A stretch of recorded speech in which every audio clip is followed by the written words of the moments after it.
Today, he says that the spotlight has shifted to a far tougher question. Does advertising drive sales? In this episode, Madison World's chairman, Sam Balsara, weighs in on the industry's growing fixation with sales as the dominant metric and why he is uneasy about creativity being pushed to the sidelines. You can be creative or you can be sales driven. You can be both, but it's a bit more difficult. Most of the performance advertising doesn't really require creativity. You can call it creativity, but it's a very low standard. I do feel a little sad that the age of creativity is taking a little dumb down and sales is like the main focus. The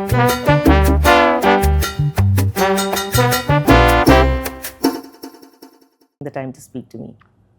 Welcome. So, I want to start with this very interesting term that you have spoken about, which is Madison 3.0. It's a very interesting one because you envisage 3.0, the third avatar of Madison, as a shift from buying media into more of architecting the growth systems. I wanted to understand what gave you the impetus to come up with this kind of strategy. Well, I think I should say there was no alternative. Okay. I think, but of course, we have our own version to it, and we believe it is a superior version. Also, it's a cost effective version. Yet, we believe in many ways it is superior from a client perspective, that this is exactly what the client wants. And we've just started actually about 6 months ago. So we are still developing it, and we think we should see results pretty soon. You are very blunt when you say that there was no alternative, right? Does that mean that the entire landscape, because earlier agencies were involved in the planning, in the buying, but now they are more as a brand custodian also for the client. Is that where this entire impetus came in from? Yes, I think so. I think it stems from the basic fact that agencies, or clients rather, want to demand more and more for paying less and less. So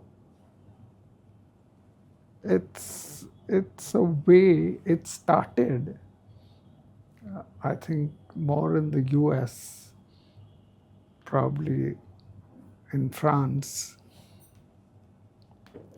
as a way to distinguish one agency against the other. When it started, I think agencies could not afford it. But I think they also saw it as there being no alternative. And fortunately for us, the price of things started rapidly depleting, so that it became more and more easier to afford it. So the combination of these two things, I think, works rather well for us. And I think for an Indian agency to attempt this, even if I say so myself, is quite remarkable. It's just 6 months since I would say this kind of an experimentation is ongoing. Any standout points that have come out in this 6 months that you could probably highlight? See, I think end game for almost everyone is the end game. That is, you want a direct correlation with sales. You don't want it with advertising, because advertising is a cost, sales is the net result. More and more people are today talking about not advertising but sales. I have been to Cannes twice, both times as a judge.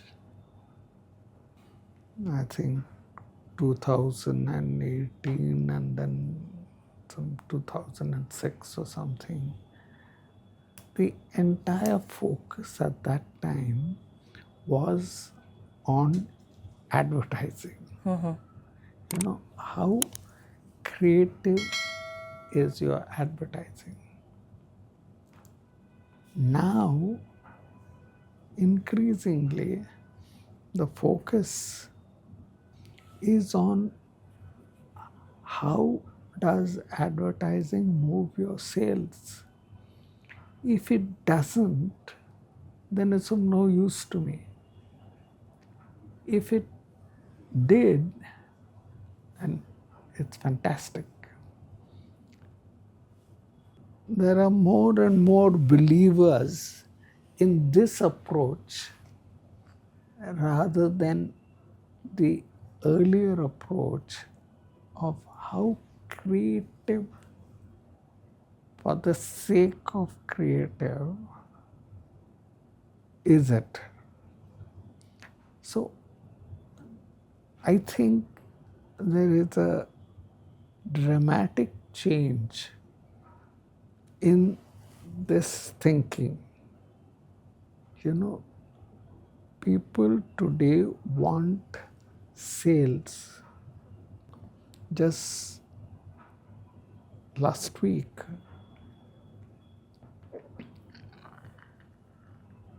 somebody came to us who we were handling for a long time, and they said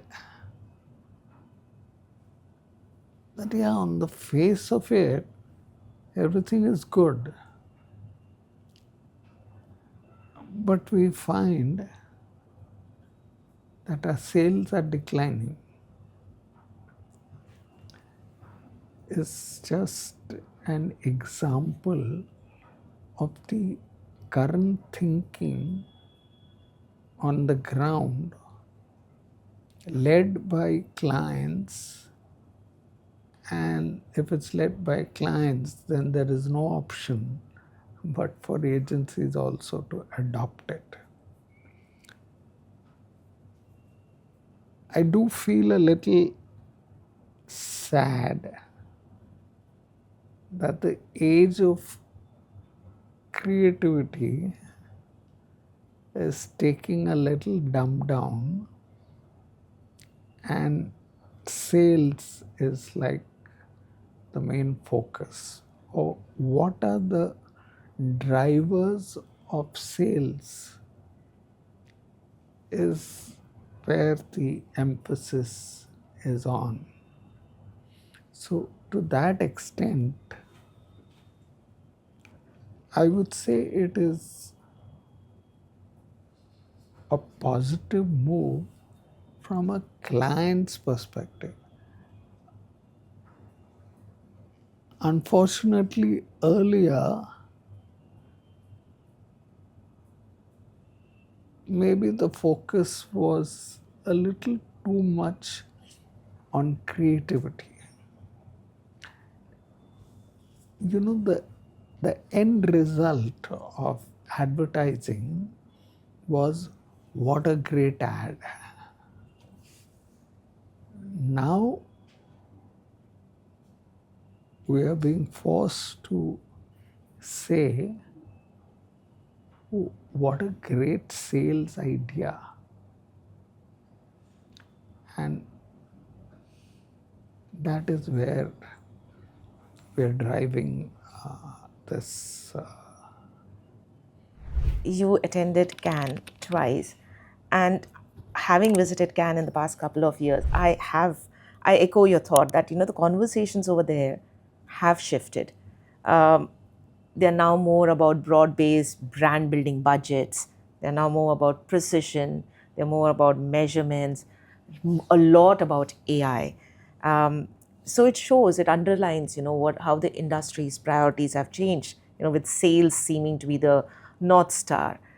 But do you think, as I would say, as a scales have tipped, there is a possibility that creativity and sales can somewhere balance themselves? Because at the end of the day, like you said, everyone remembers a great ad, and a great ad can always translate into sales. Nobody will remember a mediocre ad because it might drive sales in the short term, but in the long term, it will never help in brand building. Do you think that kind of an eventuality exists? I think you're right, but it tends to get more difficult. So it's not easy to combine creativity and sales. Of course, it's possible, but it's not so easy. I have a linear view of this. You can be creative or you can be sales driven. You can be both, but it's a bit more difficult. Also,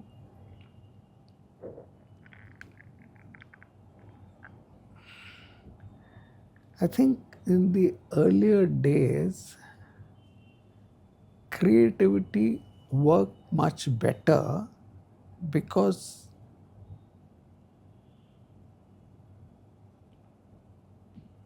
just for the fact that it stood out. And that in some ways is sort of coming back because what they say now is it's not GRPs and the weight of the campaign, but the attention driving capability of the ad. And the attention driving capability, if it's high, then that itself could work. So there are many ways to skin a cat, I would say, even in today's circumstances. But the balance of power, I think, is shifting in favor of sales. And that is what most advertisers want today, partly because they want to spend less on advertising, and partly because it's so difficult to get sales.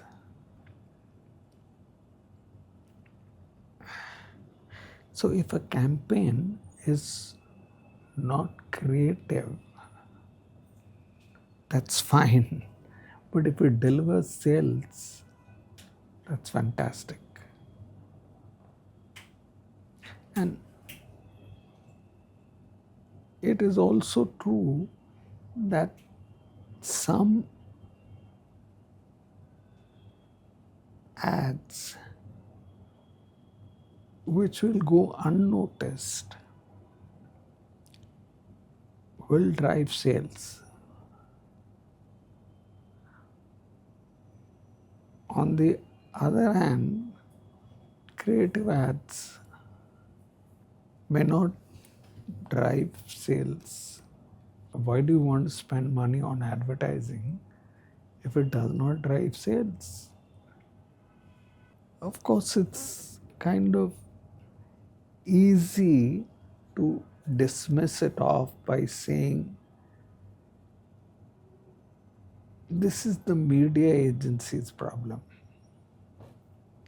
and this is not a creative agency's problem.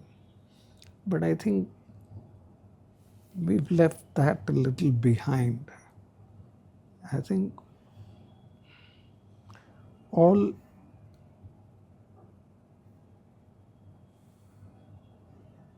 creative must result in a creative solution that sells. If it doesn't, then I think the media agency will begin to play a more dominant part in the relationship. And which has happened in the last few years. Given this kind of a situation where literally creativity and sales are kind of running parallel to each other, whereas the end goal seems to be the same, how should agencies really rewire themselves? Because it can't be about getting tech and embedding it into every process.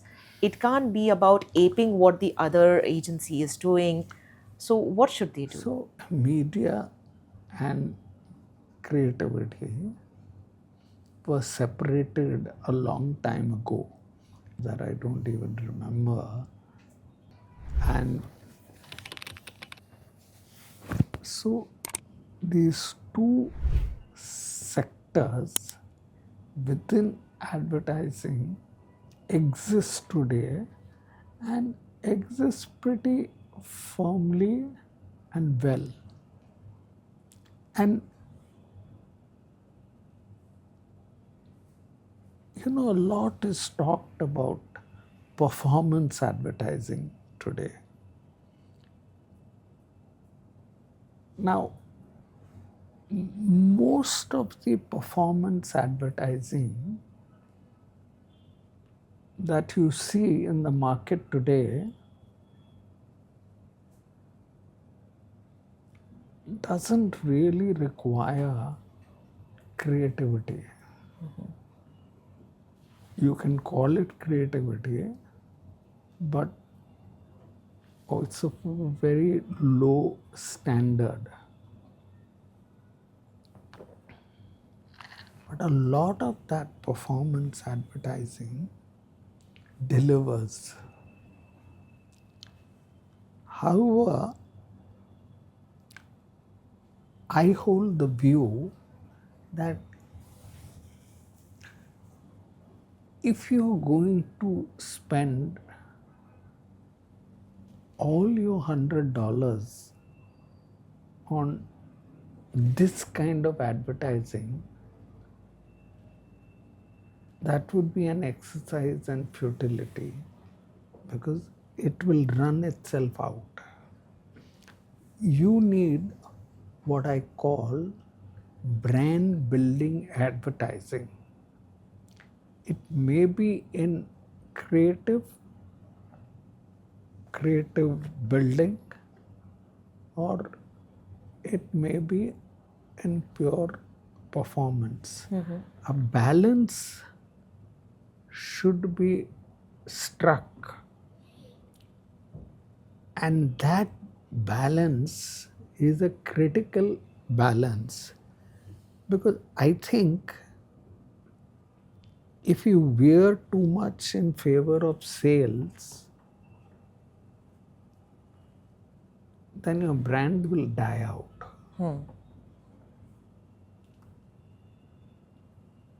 Mind you, I am not talking right now about the difference between digital and non-digital. I'm not saying that you can be 100% digital, but you should focus on performance and non-performance. That is the balance that I seek an answer to, not the difference between digital and non-digital. All advertising, anyway, today 60% of advertising is digital in India. If you go across the Western world, 80% is. So, in a way, the direction is very clear. And it was only 4% when it started. So, it has had a meteoric rise over the last 20 years. Like you said, it started at 4%, and now it's almost 80% globally, overseas, and it's almost 60% in India.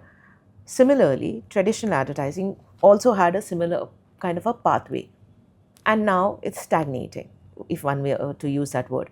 Do you think there will be a foreseeable future when digital will also see a similar kind of a plateauing? Because sooner or later, every industry goes through that kind of an evolution. There is a bell curve.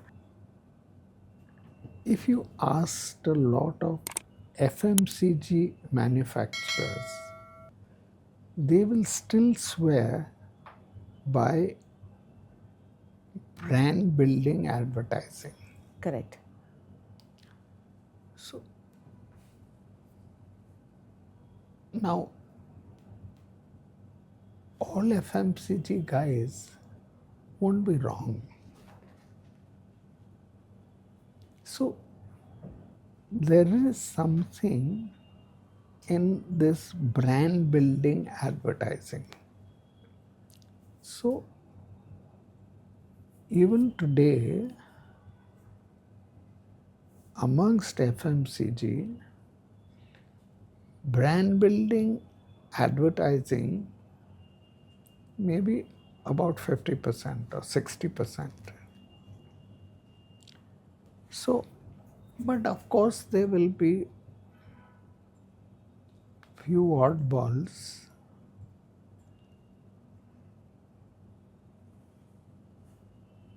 who believe that,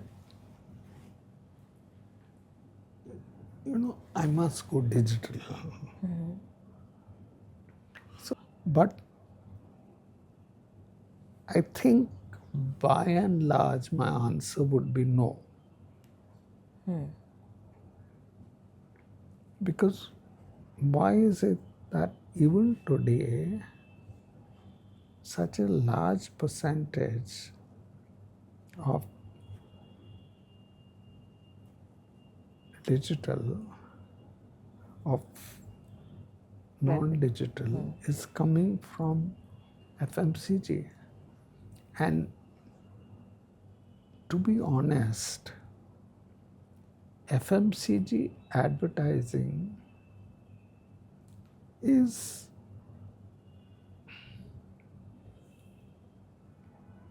I would say, quite sophisticated, well thought through, and there's a lot of thinking that goes behind the storytelling and the thought and the way the thought is developed. It could also be because the FMCG guys have perfected the playbook over the years, so they have a Yes, predictive approach to it, yes, and they possible. do know. And of course, sometimes they get it wrong. But we are evolving. The client also does not have the perfect answer. They just have a belief system. I So think it's also because of the fact because currently things are so dynamic that most of the clients are equally under pressure to not miss out on the momentum. So they feel that if they don't ride this wave at this point in time, they will lag behind. So they just want to ride that hang crest. on to it. Yes. And hence, whether it's performance marketing, whether it's whichever other channels of digital marketing, they just want to be over there and, you know, earmark a certain amount of the I budget think there. also I would add to have a decisive client with a point of view is much better than saying आपको ठीक लगता है वैसा करो. Someone who goes with the flow. Because, you know, it's a little more dangerous. I agree with you on that. In fact, that brings me to Embrain, which was launched in April 2026. Yes. Almost the premise was that, you know, it would combine the proprietary knowledge that Madison has garnered over the years. It would have a lot of external data, and it would bring AI into the whole planning engine, which helps clients like आपको जो अच्छा लगता है वो करो, and also the clients who are decisive. Um, it's only early days, I know, just 2 months and counting.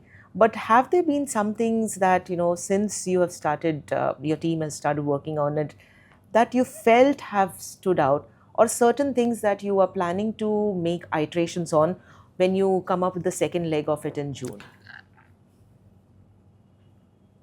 I think we will have to make iterations because it can't be that first shot everything is settled. So, but there'll be minor iterations. Madison had also earmarked almost $1 million, right, for this initiative. So, as you fine tune the entire initiative, how would you decide what is the kind of investment you want to plow in, and into which channels of it require more and more investments? No, I think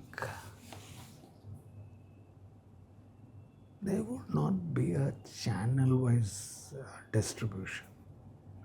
That is very clear. But I would say there could be a brand-wise differentiation. Okay. So, you know, we could have something which says, let's say for FMCG, this is the route to follow.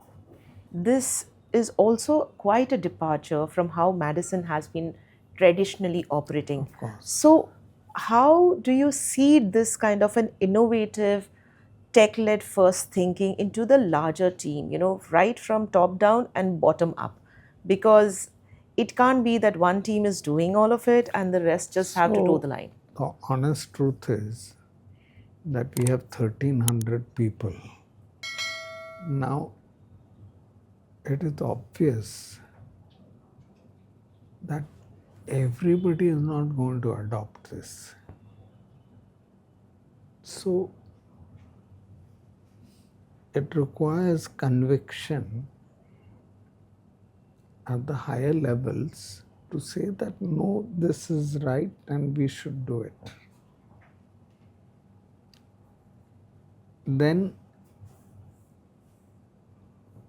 after trying a lot, if it still doesn't work out, then we have to dispense with the people. At least you're very honest about it. Yeah. There has been a lot of speculation, which I'm sure you are well aware about. Madison being, people wanting to acquire or companies wanting to acquire Madison, and this is something that has been going around for a while. What is it that you would like to say? Is Madison still there, willing to have conversations? We want to continue to play an active role,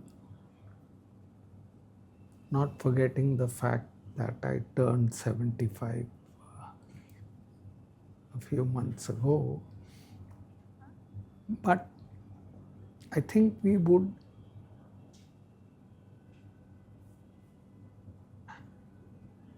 appreciate if it is possible to find a partner that kind of gels with our thinking. And if it does,